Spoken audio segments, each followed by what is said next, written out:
Hello my dear students, मैं चिंजन एक बार फिर आपके अपने चैनल इंग्लिश फॉर चिल्ड्रन पे आपके लिए हाजिर हूँ। और जैसा कि आप जानते हैं, हमारी लगातार एक तरह से मैराथन चल रही है लिटरेरी टर्म्स की।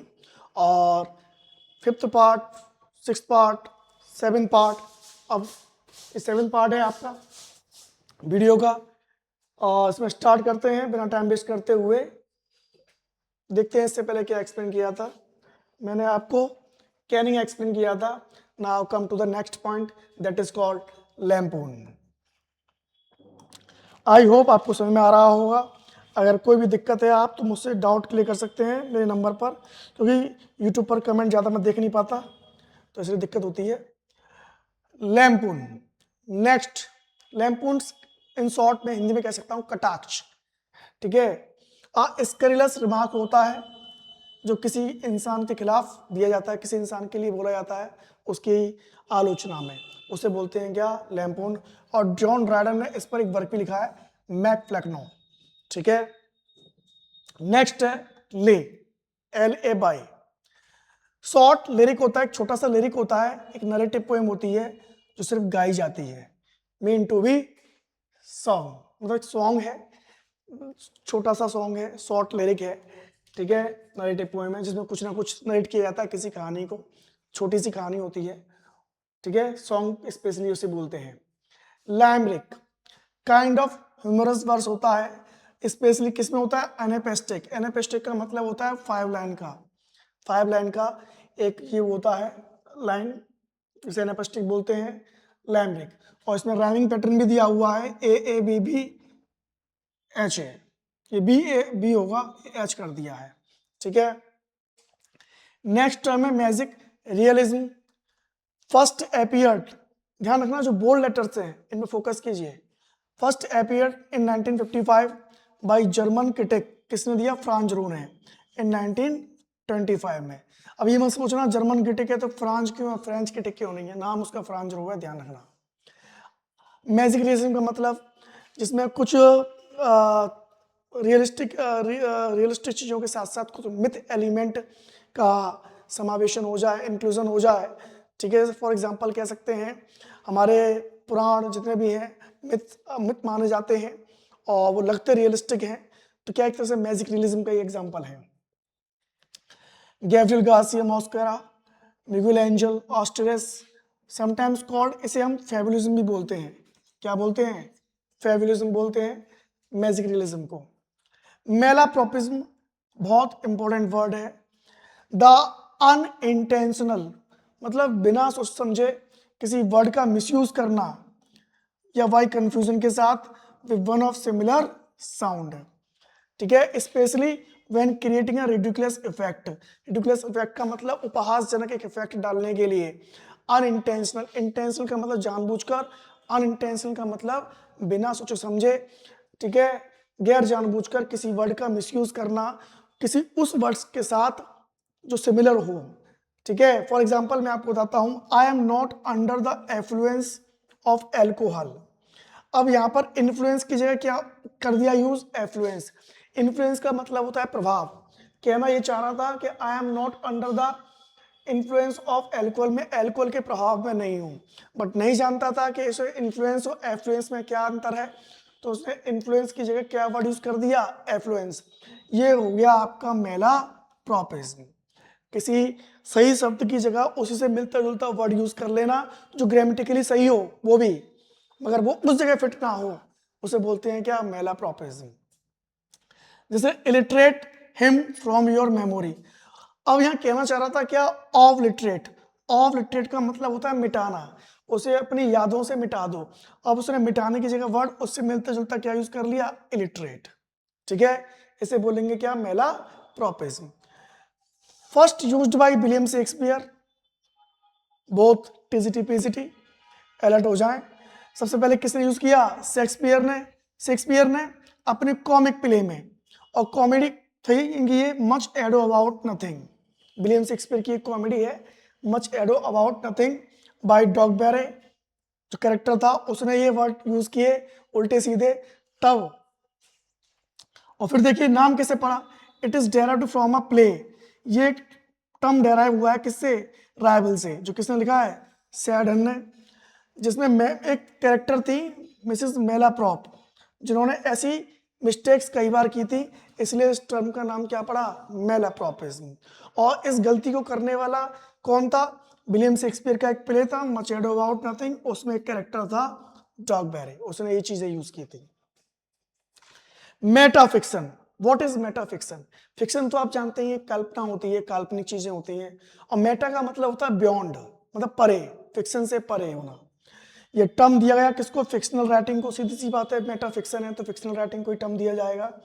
विच self consciously and systematically draw करता है, अपना ध्यान खींचता है इस स्टेटस पर, और एक क्वेश्चन डालता है किस पर, एक रिलेशनशिप पर बिटवीन फिक्शन और रियलिटी। ये कल्पना और वास्तविकता के बीच एक क्वेश्चन खड़ा करता है और फोर्स करता है, एंड फोर्सेस, और फोर्स करता है किसको, रीडर्स को, कि भैया जागरूक हो जाओ, सावधान हो जाओ, किस चीज से, कि तुम पढ़ रहे हो क्या, एक काल्पनिक work, not a real work, not a realistic work. तो मेटाफिक्शन का मतलब ये है। उसके बाद है मेटाफ्रेज। मेटाफ्रेज का मतलब translation specially word for word, exact word for word जैसा है वैसे तैसे लिख देना, उसे बोलते हैं क्या, मेटाफ्रेज। मेटाफिजिकल पोइट्री, एलटीगेट में भी काफी इंपॉर्टेंट था ये टर्म, 2018 में क्वेश्चन आया था इससे। और टीजीटी वाले लिटरेचर के हर एग्जाम्स, जो भी आप लिटरेचर टर्म्स पढ़ रहे हैं, ऐसा नहीं कि टीजीटी, हर एग्जाम जिसमें लिटरेचर आती है उन सब के लिए इंपॉर्टेंट है ये सब चीजें। The term metaphysical as applied to poetry was first used by doctor Johnson. Metaphysical आप समझ गए होंगे, मेटा मतलब परे, फिजिकल मतलब शरीर से परे, ठीक है। Metaphysical poetry applied to poetry, और सबसे पहले किसने यूज किया था इस टर्म को, डॉक्टर जॉनसन ने। ध्यान रखना, मेटाफिजिकल पोइट्री, जो मेटाफिजिकल टर्म है, सबसे पहले यूज किसने किया, डॉक्टर जॉनसन ने। और जॉन डन का आपने नाम सुना होगा, metaphysical poet, he is considered the greatest metaphysical poet of English literature.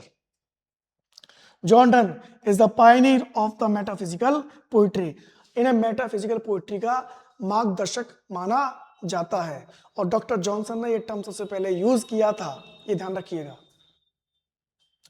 Metonymy एक फिगर ऑफ स्पीच है जिसमें the name of N attribute और एडजंक्ट, मतलब किसी और कोई एक ऐसी चीज का नाम यूज करना जिससे आपको मालूम पड़े कि ये नाम किसके लिए यूज किया गया है। जैसे ब्लैक कोट, तो ब्लैक कोट किसके लिए यूज किया जाता है, लॉयर के लिए।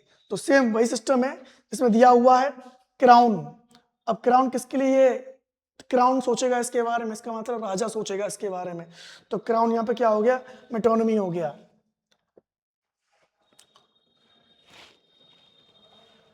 ठीक है, मेटोनमी हो गया। एक आध एग्जांपल और देख लीजिए, जैसे ये व्हाइट कोट वाले नहीं बचा सकते, व्हाइट कोट का मतलब डॉक्टर, तो व्हाइट कोट सब्स्टिट्यूट किया गया किसके लिए, डॉक्टर के लिए, तो व्हाइट कोट क्या हो गया यहाँ पे, मेटोनमी हो गया। उसके बाद नेक्स्ट हम देखते हैं मोनोडी। मोनोडी ओड है एक तरह का, जो गाया जाता है by single actor in Greek tragedy, Greek tragedy में गाया जाता है, इन विच जो मॉर्नर होता है, बिलाप करने वाला होता है, बिलाप करता है, रोता है किसी की डेथ पर, किसी की मौत पर, इसे कहते हैं मोनोडी। एक तरह से ट्रेजेडी होती है, जॉन मिल्टन ने लिसिडस लिखी है, वो एक तरह से क्या है, मोनोडी है। टर्म किसने यूज किया, जॉन मिल्टन ने, इसलिए काफी इंपॉर्टेंट हो जाता है, ये ध्यान रखिए। The most important term the negative capability, literary terms में ऐसे काफी टर्म्स हैं जो बहुत ज्यादा इंपॉर्टेंट हैं, उसके लिए बार बार कहूँ द मोस्ट इंपोर्टेंट टर्म, तो उसमें कोई बड़ी बात नहीं है, क्योंकि हर टर्म अपने आप में बहुत ज्यादा इंपॉर्टेंट है। नेगेटिव कैपेबिलिटी, अब आप जानते हैं कैपेबिलिटी है, योग्यता है, वो क्या है, नेगेटिव है, ठीक है। जैसे फॉर एग्जाम्पल देखिए, when a writer is not directly present, जब राइटर किसी चीज में अपने वर्क में डायरेक्टली प्रेजेंट ना हो, ठीक है, बट गिव्स इनडायरेक्ट रेफरेंस, क्या देता हो, इनडायरेक्ट रेफरेंस देता हो, कहने का मतलब उसने कोई कविता लिखी और अपने आप को डायरेक्ट ना दिखा पाया हो और इनडायरेक्ट अपने बारे में बात कर रहा हो उस कविता में, ठीक है, थ्रो किसके जरिए, इमेजिनेशन के जरिए। जैसे कीट्स ने अपने वर्क्स में क्या है, अपनी कहानियां गाई है, अपने बारे में बात की है। कीट्स ने कहा है ओड टू नाइटिंगेल में, एंड विलियम शेक्सपियर ने अपने ड्रामाज में। It is theory of John Keats.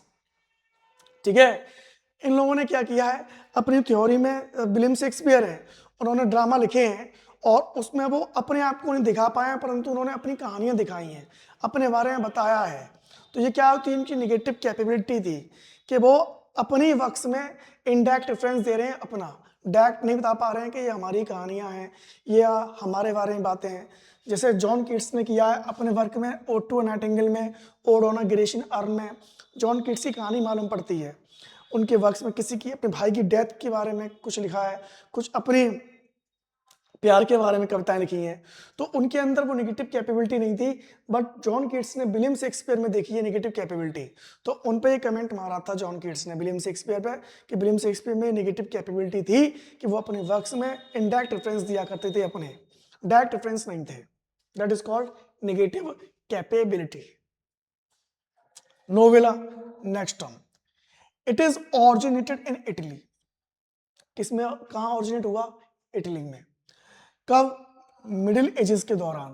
It is only 1 और 2 मेन कैरेक्टर्स, एक या दो तीन छोटे कैरेक्टर्स, 2-3 कैरेक्टर्स होते हैं।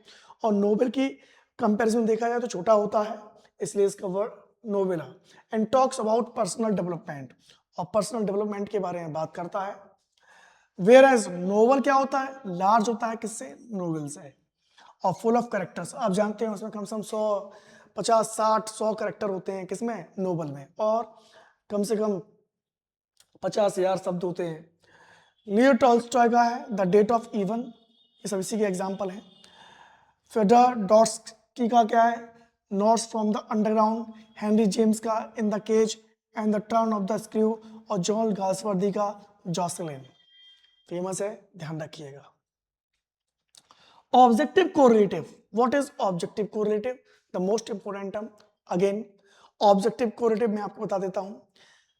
कहने का मतलब, ऑब्जेक्ट जिस स्थिति में है, जैसे सपोज करिए हम कोई भूत की फिल्म देख रहे हैं, और भूत की फिल्म हम सुबह सुबह देखें, लाइट सारी खुली हो, घर में शोर शराबा हो, तो भूत की फिल्म देखने में मजा नहीं आएगा, वहां कोई ऑब्जेक्ट रिलेट ही नहीं कर रहा है उस जगह से। और वही मूवी हम भूत की फिल्म, कोई घोस्ट मूवी देखें रात के 10-11 बजे, अंधेरा हो कमरे में और म्यूजिक लगा हो, ठीक है, एकदम शांति हो, और ऐसे टाइम में अगर मूवी देखें तो थोड़ा अच्छा लगेगा, क्योंकि वहाँ ऑब्जेक्ट को रिलेट करेंगे। ऑब्जेक्ट कौन से हो गए, लाइट, म्यूजिक, शांति, ये सब क्या हो गए, ऑब्जेक्ट्स हो गए जो कोरिलेट कर रहे हैं। तो ऑब्जेक्टिव कोरिलेटिव यही है कि जिस सिचुएशन में है उस जगह वो ऑब्जेक्ट अगर रिलेट कर रहे हैं, दैट इज ऑब्जेक्टिव कोरिलेटिव, और अगर नहीं कर रहे हैं तो ऑब्जेक्टिव नॉन कोरिलेटिव। तो वही चीज है। This term was first used bye famous painter, किसके द्वारा यूज किया गया, ध्यान रखना। अक्सर स्टूडेंट सोचता है कि ये टर्म किसने यूज किया, टी.एस. एलियट ने सबसे पहले, नहीं, वॉशिंगटन एलिस्टन ने यूज किया। बट फेमस किसने किया, टी.एस. एलियट ने, किसमें, अपने work Hamlet and his problems. This term was used in Hamlet and his problems, और टी.एस. एलियट ने ये वर्क लिखा था हैमलेट एंड हिज प्रॉब्लम्स, ठीक है। उन्होंने हैमलेट में कुछ कमियां देखी कि उसमें ऑब्जेक्टिव कोरिलेटिव की क्या है, कमी है। On the basis of objective correlative, Hamlet was unsuccessful, and on the basis of objective correlative, Macbeth was successful, according to T.S. Eliot, Thomas Stern Eliot. He wants us, वो चाहते थे हमें, to believe, विश्वास कराना, through a set of objects, मतलब objects हो, situation, वो जो मैंने आपको बताया भूत वाली फिल्म में, सिचुएशन हो, अ चेन ऑफ इवेंट्स हो, कि पोएट फील करे और आशा करे उसको रीडर के अंदर जगाने के लिए।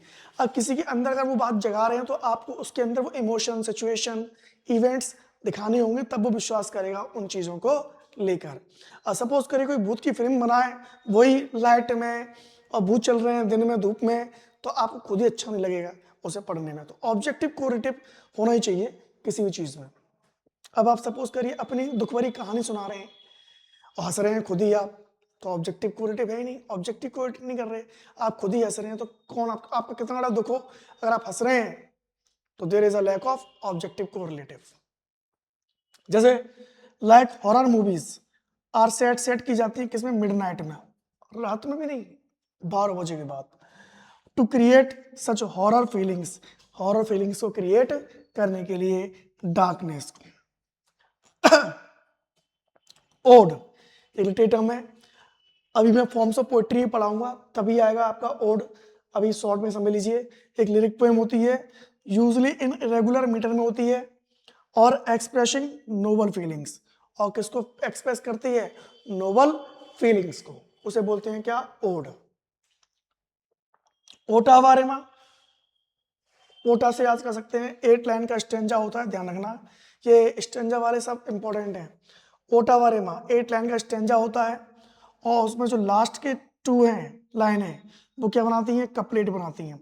शुरू की 6 लाइनें अलग और लास्ट की जो 2 लाइन है वो क्या क्रिएट करती हैं, कपलेट, दोहा। और ईच लाइन कंटेनिंग 11 सिलेबल्स, और हर लाइन में 11 सिलेबल्स होते हैं। और ये टर्म किसके द्वारा यूज किया गया था, इंट्रोड्यूस किया गया, थॉमस वर्ड के द्वारा, most important. Parable a Greek word है, टोल्ड एज एनेडोट टू इलस्ट्रेट, कोई एनेडोट में बताया था, एक रियल स्टोरी होती है, जो कहानियाँ होती हैं जो लिखी जाती हैं, लोग डायरी में लिखते हैं अपनी कुछ जो उनके साथ घटित होती हैं, टू इलस्ट्रेट समझाने के लिए या पढ़ाने के लिए एक मोरल लेसन, लाइक जैसे बाइबल है, ये सब क्या है, पैरेबल है। बाइबल, गीता, गीता मतलब भगवत गीता, महाभारत, ठीक है, ये सब क्या है, पैरेबल है, जो एक हमें मोरल लेसन देती हूँ, उन्हें बोलते हैं क्या, पैरेबल। पैरालिप्सिस दूसरा नेम है प्रोलैप्सिस, इन विच अ स्पीकर प्रिटेंड्स, जिसमें स्पीकर क्या करता है, बहाना करता है किसी चीज को छुपाने का, what he exactly want to say, जो वो कहना चाहता है। It is a type of irony, एक तरह से विडंबना होती है। In which an outline of message is conveyed in a manner, जिसमें किसी मैसेज की जो एक संदेश होता है, आउटलाइन होती है, वो इस तरह से कही जाती है, दैट सीम्स, जो प्रतीत होती हो, to suppress the exact message, वास्तविक मैसेज को छुपाने के लिए।